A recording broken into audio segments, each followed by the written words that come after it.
20절입니다. 같이 읽겠습니다. 시작.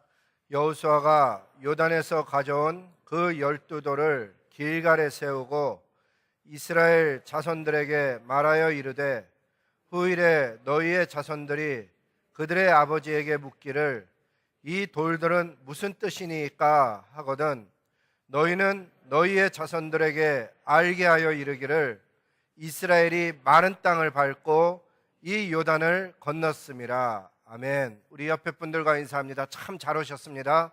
주님의 이름으로 축복합니다. 여러분 정말 잘 오셨습니다. 주님의 이름으로 축복합니다. 여호수아서는 대부분이 아시다시피 여호수아가 직접 기록을 했습니다.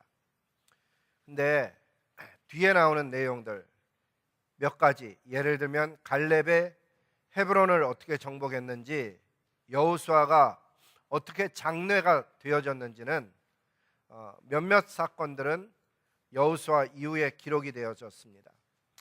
이 여호수아라는 단어의 의미는 하나님은 구원이시다라는 의미이고, 이 단어에서 예수라는 단어가 나왔습니다.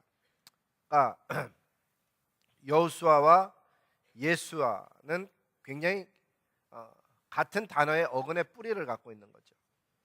여호수아서는 크게 세 부분으로 구분이 되는데, 첫째는 1장서부터 12장까지 가나안 정복, 13장서부터 21장까지 땅 분배, 그 다음에 22장서부터 마지막 24장 30절까지는 지도자의 죽음에 대해서 기록이 되어 있습니다. 그러니까 오늘 우리가 읽은 부분은 앞에 3장과 연관이 되어진 가나안 정복에 관한 이야기입니다.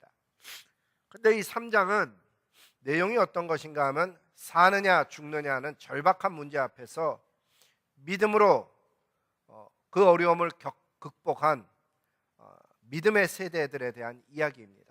그래서 제가 1번을 뭐라고 제목을 붙였는가 하면 사느냐 죽느냐는 절박한 문제 앞에서 믿음으로 그 어려움을 극복한 세대의 이야기, 그렇게 적었습니다. 내용을 좀 살펴보면 어떤 내용인가 하면 하나님께서 온 세상을 창조하시고 아담과 이브를 에덴 동산에 두셔서 모든 것을 다스리고 지키게 하셨습니다. 근데 사단이 속임수를 사용해서 아담과 이브로 하여금 하나님의 말씀에 불순종하게 만들었습니다. 세월이 흘러서 보니까 사람들이 죄가 죄인지도 모르고 우상을 섬기며 죄 가운데 고통하며 살아갑니다. 하나님께서는 그러한 백성들을 구원하시고자 한 사람, BC 2160년경에 아브라함 한 사람을 부르시고, 그 아브라함이 하나님의 말씀을 쫓아 하란을 떠나 가나안 땅에 들어갔을 때 하나님께서 이런 말씀을 했습니다. 아브라함에게 뭐라 그러는가 하면, 이름이 아직 바뀌기 전이죠. 아브라함이에요. 그래서 내가 이 땅 가나안을 내 자손에게 주리라 하신지라.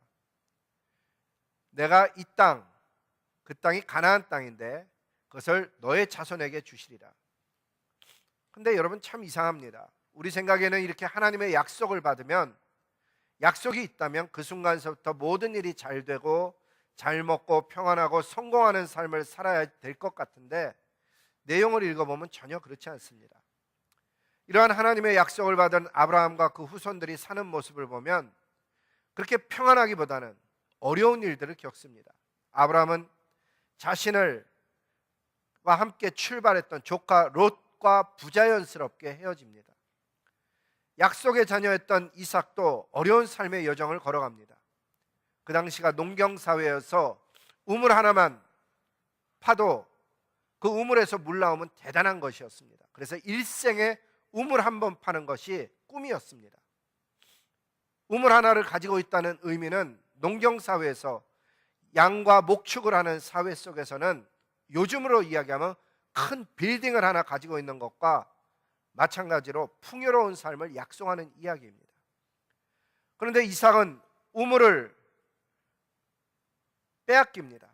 그래서 그가 우물을 빼앗기면 다른 데 가서 또 파고, 그럼 물이 나오고, 물이 나오면 거의 예외 없이 그 지역 사람들이 와서 그 우물을 빼앗거나 흙으로 다시 묻습니다. 이삭은 다툼을 피해서 계속 이동하며 우물을 팠는데 몇 번이나 그렇게 했는가 하면 세보면 7번을 우물을 파고 빼앗기고 파고 빼앗기고 하는, 어찌 보면 평안하지 않은 삶을 살아갑니다. 그 당시에 우물은 내 종들은 물론이고 우리 온 가족, 그리고 내가 기르고 있는 우양들을 살게 하느냐 죽게 하느냐 하는 문제 앞에 있었지만, 이삭은 그 어려움 앞에서 매번 사람의 방식으로 부딪히는 것이 아니고 옮겨가서 다시 우물을 팠습니다. 야곱도 마찬가지입니다. 하나님의 약속을 받은 하늘의 사람임에 분명한데도 그는 어릴 때 형 에서를 피해서 외삼촌 라반에 가서 집에 가서 고생합니다. 우리 생각엔 삼촌집이니까 좀 낫지 않을까. 근데 성경은 이렇게 기록을 남겼습니다. 내가 이와 같이 낮에는 더위와 밤에는 추위를 무릅쓰고 눈 붙일 겨를도 없이 지냈다. 얼마를 지냈는가 하면 20년을 지낸 것입니다. 하나님의 약속을 받았던 야곱이 사는 모습을 보면 추위와 더위와 싸우며 20년을 잠도 제대로 못 자서 눈 붙일 겨를 없이 살았다고 그렇게 표현합니다. 야곱의 아들 요셉도 마찬가지입니다. 하나님의 약속을 받은 하늘의 사람임에도 불구하고 애굽으로 팔려가고 감옥에 갇히고 정말 고생하면서 살아갑니다. 우리는 여기서 아주 중요한 것을 하나 발견합니다. 그 진리는 하나님의 약속을 가진 자라 할지라도 이 세상 사는 동안에는 고난과 역경에서 제외되지 아니한다는 사실을 발견하게 됩니다. 근데 아마 보통 사람들이었으면 벌써 그 고난 앞에 쓰러졌을 것인데, 하나님의 사람들의 공통점은 무엇인가 하면 그 어떤 시련, 그 어떤 역경, 그 어떤 고난 앞에서도 쓰러지지 아니하고 하나님께서 의도하시는 그 신앙의 여정을 끝까지 걸어가는 것을 또한 보게 되는 것입니다. 그렇습니다. 하나님의 사람들이 가진 남들이 모르는 비밀이 있는데, 그것은 세상의 방식으로 승리해서 가는 인생이 아니고 성경의 표현에 의하면 이렇게 고린도 후서를 이야기합니다. 같이 한번 읽어보겠습니다. 시작. 우리가 사방으로 우겨쌈을 당하여도 쌓이지 아니하며 답답한 일을 당하여도 낙심하지 아니하며 박해를 받아도 버림받지 아니하며 거꾸러뜨림을 당하여도 망하지 아니하고 하나님께서 가라 하는 길을 끝까지 가더라 하는 것입니다. 여러분, 이 말씀이 저와 여러분의 삶에 디자인된 모습입니다. 우리들의 삶 가운데 아무리 사방에 길이 막혀도 하늘은 항상 뚫려져 있고, 아무리 답답한 일을 당하여도 하나님 아시니까 낙심치 아니하고, 아무리 우겨싸임을 당하여도 우리는 하나님 앞에 결국은 승리하는 삶을 살아가는, 심지어 박해와 거꾸러뜨림을 당하여도 망하지 아니하는 그런 삶을 살도록 저와 여러분은 디자인된 인생입니다. 근데 여러분, 이것이 어찌 영적인 일에만 적용이 되겠습니까? 저와 여러분이 이 세상을 살아가면서, 아니 이 세상뿐만 아니라 심지어 교회 안에서조차 경험하는 일에도 이것은 모두 적용이 되는 말씀입니다. 우리가 인생 살다 보면 저와 여러분의 의도와 전혀 상관없이 길이 막힐 때가 있습니다. 사나운 일들을 만나고 우겨싸임을 당하고 답답한 일을 당하고, 그렇지만은 그럼에도 불구하고 하나님의 사람들의 특징이 무엇인가 하면 전능하신 하나님이 개입하시고 그 일을 주관하시고 그 일을 통해서 우리를 다듬어 가시고 결국에는 하나님의 영광이 드러나게 하는 것을 볼 수 있다 하는 것입니다.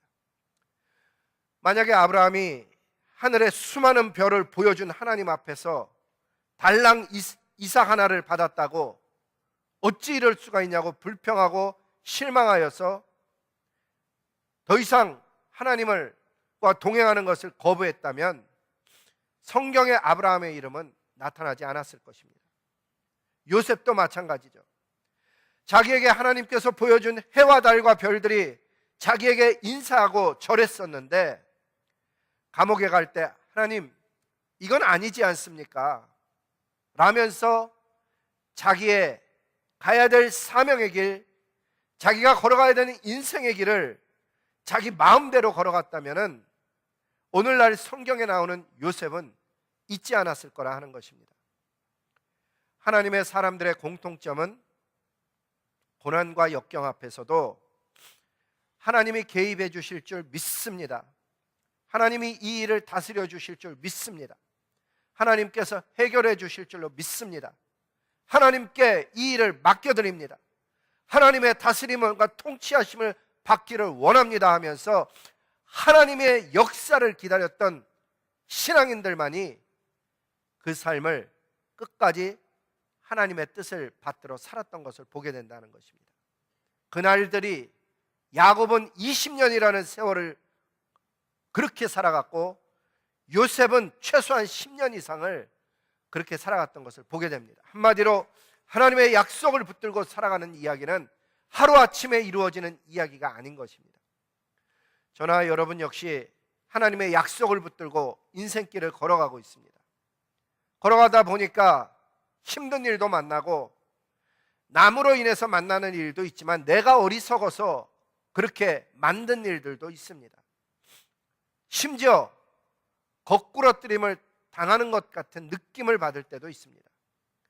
사랑하는 성도 여러분, 삶의 주인이신 하나님의 지시를 쫓아 살기를 소원하여서 절대 낙심하지 말고 절대 두려워하지 말고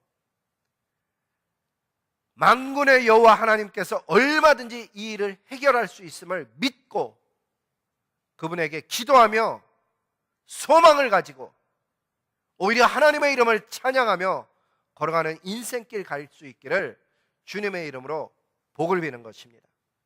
또 한 가지 중요한 진리는 이 4명의 창세기의 주인공들은 고생하며 살았던 것이 맞지만 또한 그렇다고 해서 그 말년에 노년에까지 그렇게 고생한 것은 아닙니다. 성경을 읽어보면 아브라함, 이삭, 야곱, 요셉 그 어떤 사람도 노년의 삶이 가난에 찌들었거나 병들어 고생하지는 아니했던 것을 보게 됩니다. 과정은 힘들었지만 마침내는 승리하는 삶을 주셨던 것입니다. 여러분, 저와 여러분은 어떤 삶을 살기를 원하십니까? 과정은 좀 힘들어도 마지막 하나님의 나라를 유업으로 받을 뿐만 아니라 이 땅에서의 삶 속에 어떤 하나님의 역사가 있기를 원하는 그런 삶 아니냐 하는 것입니다. 이 하나님의 사람들의 걸어간 인생 여정은 정말 사느냐 죽느냐 고난의 연속이었습니다. 아브라함은 아비멜렉에게 아내를 2번이나 빼앗기는 위기를 겪었습니다. 이삭 역시 장소와 시간만 달랐지 아버지가 겪은 일을 그대로 겪었습니다. 야곱은 라반에게 뿐만 아니라 에서에게도 생명의 위협을 느꼈습니다. 요셉은 노예로 팔려가고 감옥에까지 가는 그야말로 굴곡 많은 인생을 살았습니다. 하지만 그들의 말년을 보면 하나님께서 복을 주신 것을 알 수 있었습니다. 성경은 이렇게 기록을 합니다. 아브라함이 나이가 많아 늙었고 여호와께서 자기가 노년을 준비한 게 아니고 여호와께서 그에게 범사의 복을 주셨더라. 여러 각도로 통해서 그에게 복을 허락하셨다는 것입니다. 창세기 25장에도 하나님께서 이삭에게 복을 줬는데 결국 그는 농사를 지어서 어느 해에는 100배나 수확이 있었고 마침내는 거부가 되었다라고 성경 기록합니다. 그렇습니다. 저와 여러분도 사는 모습 보면 하나님 섬기느라고 이 땅에 살면서 주말에도 주말답게 잘 못 쉬는 경우가 많습니다. 심지어 자녀들과 여행도 제대로 못 다녀본, 그래서 결국 우리의 삶 속이 어떻게 되었느냐, 나중에 뒤돌아보니까 하나님이 자녀를 길러주셨고 하나님이 손으로 하는 일에 복을 주셨고 결국 하나님께서 내 삶을 인도해 온 것을 알게 된다 하는 것입니다. 하나님 믿기 때문에 어려운 일도 겪은 것 사실입니다. 하지만 지나서 보니까는, 여러분, 하나님 안 믿었으면 주말에 그냥 놀러 다녔으면 뭐 교회 와서 그렇게 어려운 일 겪을 일도 없고 서로 뭐 어떻게 엉킬 일도 없습니다. 사역하지 않고 그냥 예배만 드리고 가면은 뭐가 그렇게 어려운 일이 있겠어요?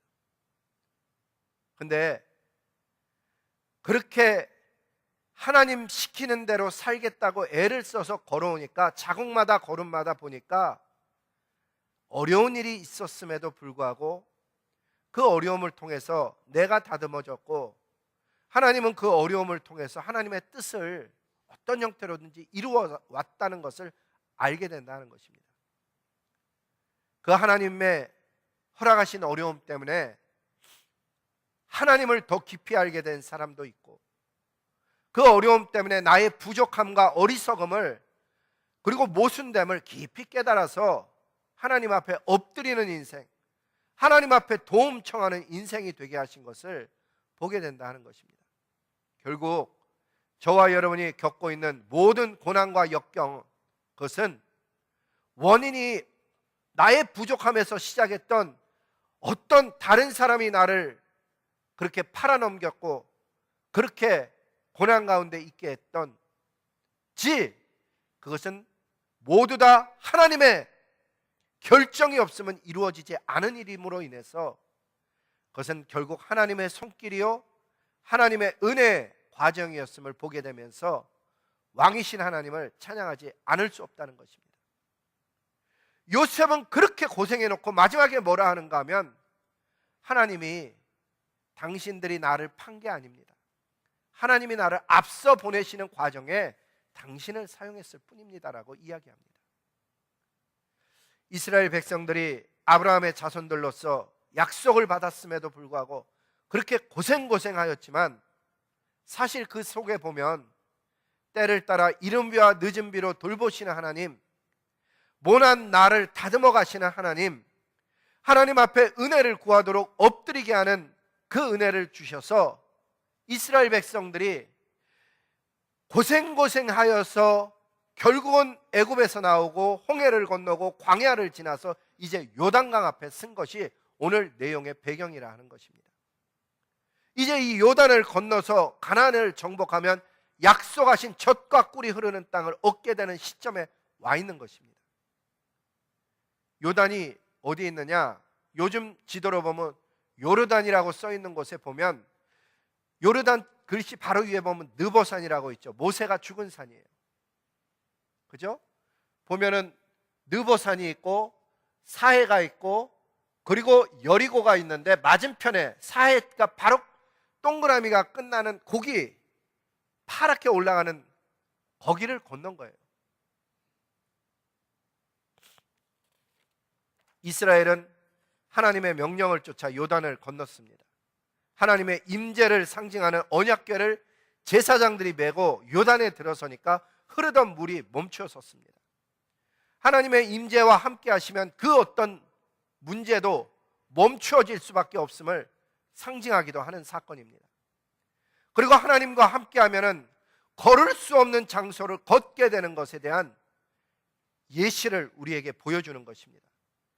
흐르는 물이 멈추어 서니까 제사장들이 물에 들어갔다는 것이 아닙니다.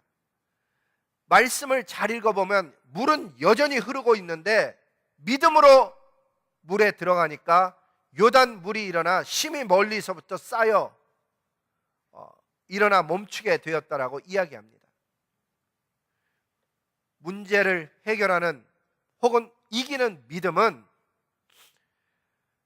그 눈앞에 흐르는 요단물, 특별히 이때는 추수기여서 물의 깊이가 약 3m 되는 그러한 요단물이 여전히 흐르고 있음에도 불구하고 약속의 말씀, 하나님의 말씀을 붙들고 물에 들어갔을 때 멈추어서는 그 행동이 역사를 일으킨 것입니다.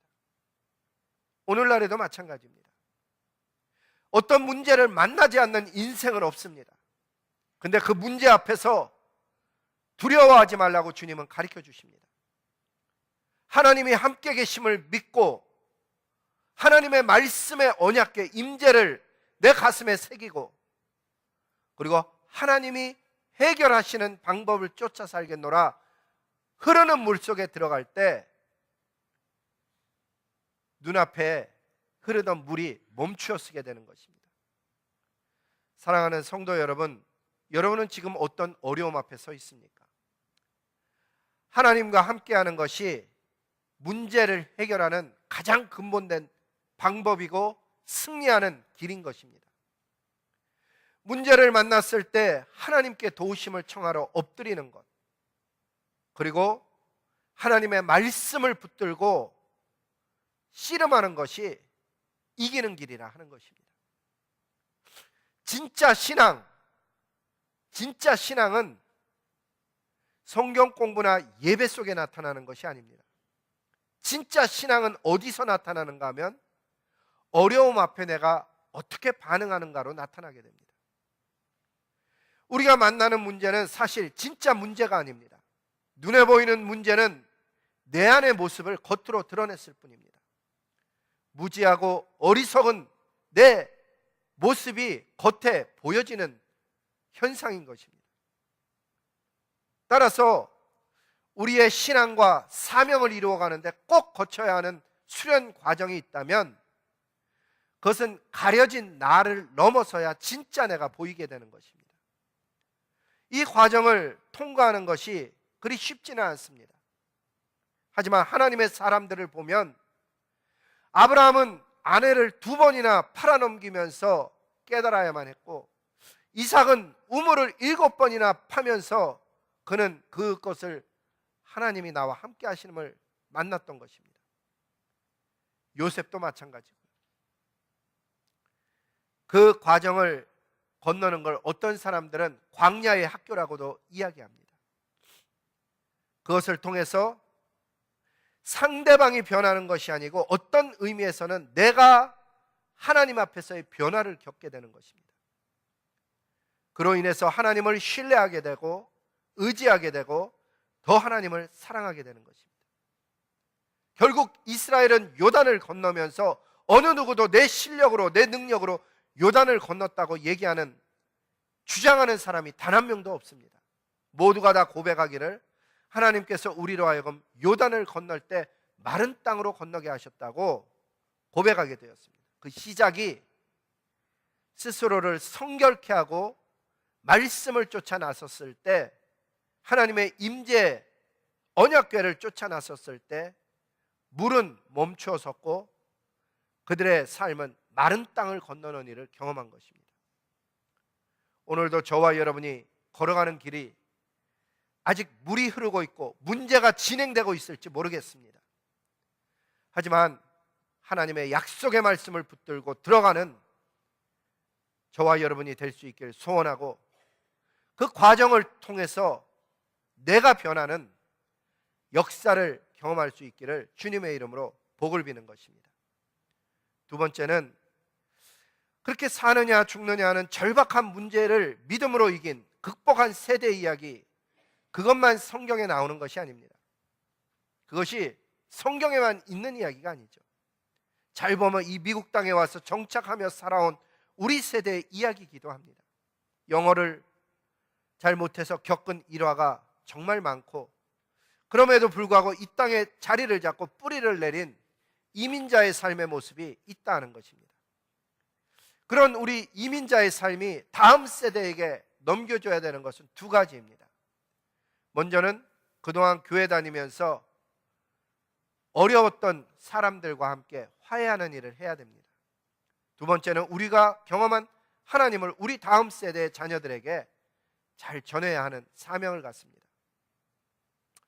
우리 이민교회를 들여다보면 너나 할 것 없이 많은 사람들이 가지는 동일한 감정 혹은 생각 혹은 아픔이 있습니다.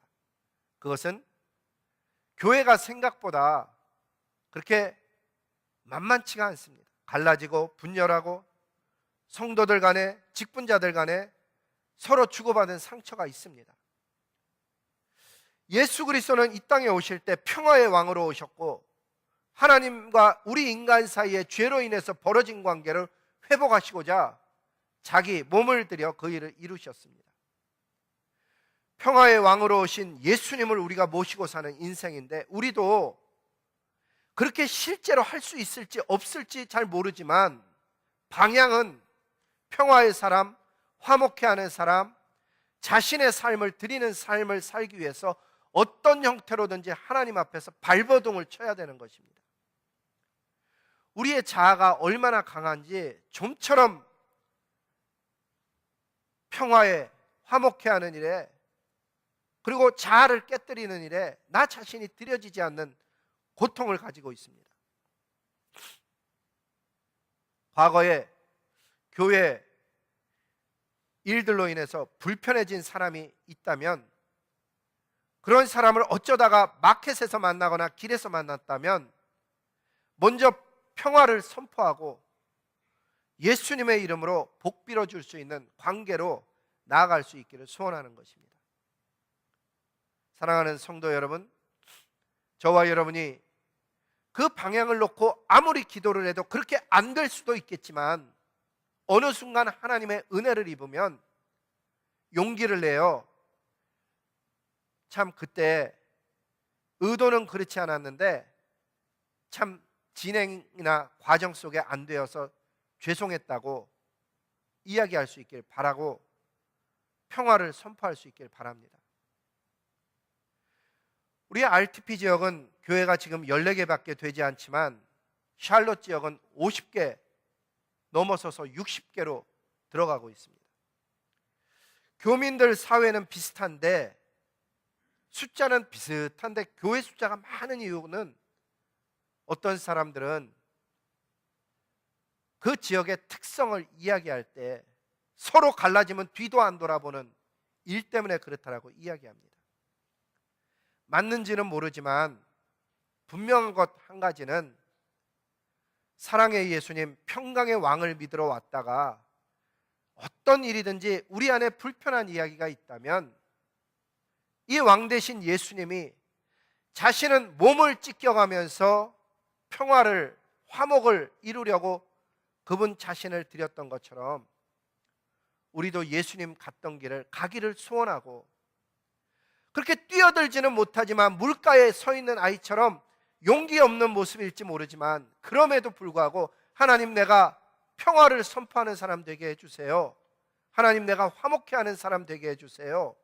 하나님, 나를 불쌍히 여겨주세요라고 하나님 앞에 나아가 우리의 마음을 풀어놓는 그런 저와 여러분이 된다면 하나님께서 반드시 은혜 주실 줄로 믿습니다. 그리고 특별히 신앙생활하면서 우리가 집중해야 되는 것이 있습니다. 그 집중해야 되는 두 가지 영역은, 먼저는 예수님과 나입니다. 나는 정말 구원받은 인생인가? 그게 확인되셨다면 그 다음은 나는 주인 되는 예수님께 지금 순종하고 있는가? 사단은 예로부터 우리를 넘어뜨리는데 다른 것을 가지고 넘어뜨려 왔습니다. 우리가 화합하지 못하면, 우리가 누가 어떻다라는 이야기에 붙들려 있다면은 우리 세대의 문제가 아닌 우리 다음 세대가 반드시 영향을 받게 되는 것입니다. 몇 해 전에 교회에 온 어느 목사님의 아들이 했던 이야기입니다. 자기는 나이가 아직 젊은 대학생이었는데 자기는 사람들이 왜 교회에 와서 다투는지, 거기서의 교회는 그 자기 아버지 목사님이 목회하는 교회예요. 왜 그렇게 자기 아버지를 힘들게 하는지 이해가 안 된다면서 그런 교회, 그런 하나님을 자기는 믿기 싫다며 등을 돌리는 모습을 보았습니다. 이게 어디 그 청년만의 감정이나 생각이겠습니까? 이 세상에 많은 사람들이 바라보는 우리 교회의 모습은 어떤 것이어야 된다라고 생각을 합니까? 성경이 가르쳐준 우리의 모습은 요한복음에 보니까 이렇게 말씀했습니다. 너희가 서로 사랑하면 이로써 모든 사람이 너희가 내 제자인 줄 알리라. 너희가 서로 사랑하면 모든 사람이 너희가 내 제자인 줄 알리라. 이 세상 사람들이 우리가 예수님 따라 사는 사람인지 아닌지 인식하는 모습은 사랑이라고 가르쳐 줬으니까 사랑 없는 내 마음 속에 하나님, 다른 사람 배려하지 못하고 깊이 컨선하지 못하는 내 마음 속에 하나님 오셔서 정말 다른 사람들 배려하고 사랑하고 좀 바른 길 같이 가는데 함께 손잡을 수 있도록 주님 나 좀 변화시켜 주시옵소서. 주님 앞에 그렇게 엎드리며 나아가야지 제자의 길을 가게 되는 줄로 믿습니다. 성경이 가르쳐주는 그리스도인의 또 다른 모습은 사람들이 마땅히 우리를 그리스도의 일꾼이요 하나님의 비밀을 맡은 자로 여기라고 성경은 기록을 합니다. 직접적으로는 이 말씀은 사도 혹은 말씀을 담당하는 영적 리더에게 하신 말씀이지만 넓게 보면 우리 모두에게 너희는 하나님의 비밀을 맡은 자로 살아가라는 것입니다. 이스라엘이 요단에서 가져온 돌을 12돌을 길갈에 세운 이유는 물론 가장 가깝습니다. 최초의 유숙지이고 영적 유산이 되는 성읍을 일으키기 위함이기도 하지만 나중에는 이 12돌이 진짜 사울왕 시대와 다윗왕 시대의 예배의 중심지로서 일어난 것을 보게 됩니다. 12돌이 상징하는 바는 알고 있다시피 12지파 이스라엘을 의미합니다. 이스라엘은 요단을 건너며 요단 강가에 한 번 세웠고 건너가서 또 한 번을 세웠습니다. 요단강 중간에 세운 의미는 예수 그리스도와 함께 죽어짐을 의미했고 건너가서 세운 의미는 옛사람을 버리고 새사람을 살겠다는 의미라고 로마서는 가르쳐 줬습니다. 이 말씀을 잘 보면 우리에게 하시는 메시지가 있습니다. 우리는 어떤 교회를 자녀들에게 넘겨주기를 원합니까? 어떤 교회의 모습을 정말 우리 자녀들에게 보여주기를 원합니까? 소원하기는 어떤 어려움이 있지만은 그 어려움을 넘어서는 공동체의 모습을 자녀들에게 보여주기를 소원하고, 예수님 믿는 것이 그렇게 비단길 깔려있는, 아스팔트길 깔려있는 코스모스 핀길을 휘바람 불면서 걸어가는 길이 아니고 거기에는 여전히 원수 사단마귀의 도전뿐만 아니라 우리들의 어리석음이 존재하지만 그럼에도 불구하고 하나님의 말씀 붙들은 백성들은 승리하였다는 모습을 다음 세대에게 보여줄 수 있기를 소원하는 것입니다. 그래서 우리도 요단을 건너듯이 어떤 어려움을 건넌 모습을 가지고 자녀들에게 그때 그렇게 어려웠지만 우리가 이렇게 주님의 은혜로 세움 받았노라고 12돌을 쌓는 연합의 모습을 하나님 앞에 그리고 자녀들에게 전해줄 수 있기를 소원하는 것입니다. 그래서 오늘 이 말씀이 의미가 있는 것입니다. 자녀들이 아버지에게 묻기를 이 돌들은 무슨 뜻이니까 자녀들이 묻는다면 그 어려움 앞에서, 요단 앞에서 우리가 물러섰던 것이 아니고 요단의 문제에 우리가 함몰됐던 것이 아니고 여호와 하나님 그분이 우리로 하여금 마른 땅을 밟고 요단을 건너게 했다는 하나님의 역사를 다음 세대에게 전해줄 수 있기를 원하는 것입니다. 이 성삼위 하나님이 저와 여러분의 가정에 그리고 우리 교회 속에, 우리 조국 속에, 열방 가운데 어떤 일을 행하셨는지를 정말 우리 다음 세대에게 알려줄 수 있기를 소원하고, 그래서 더 이상 EM에 오는 젊은 어린 친구들이, KM에 오는 친구들이 교회를 바라볼 때 교회가 갈라지고 다투는 것이 아니고 승리하고 연합되고 하나님 나라를 바라보는 그런 하늘의 공동체임을 우리 자녀들의 입에서도 다 이야기하는 그런 교회로, 그런 삶으로 우리가 나아갈 수 있기를 소원하는 것입니다. 하나님께서 하신 일, 십자가와 부활이 우리 전 세대뿐만 아니라 우리 다음 세대에게 전해질 때 그거 십자가와 부활은 하나님을 사랑하고 이웃을 사랑했던 사람들의 이야기고, 그리고 그 십자가와 부활 때문에 우리 각 사람이 하나님 앞에 변화받아서 마지막 날 사명을 감당한 모습으로 열방의 일꾼들로 하나님 앞에 우뚝 서서 하나님이 씌워주는 면류관 받을 때 오히려 벗어드리면서 하나님 이거 제가 받을 만한 게 아닙니다. 하나님께서 저를 만들어주신 과정이오니 이 면류관은 하나님 것임이 맞습니다. 벗어드리며 찬송드리고, 우리가 지금은 나그네의 길을 걷고 있지만은 이 나그네 같은 인생길 속에서 만난 사람들을 우리가 사랑하며 섬김으로 인해서 마지막 하나님 나라에 가서도 우리 모두가 다 아무도 불편하지 않고 아무도 싫어하지 않고 하나님을 찬양할 때 정말 하나된 모습으로 찬양하는 하늘의 공동체 될 수 있기를 주님 앞에 소원하는 것입니다. 우리 다 함께 일어나 찬송가 270장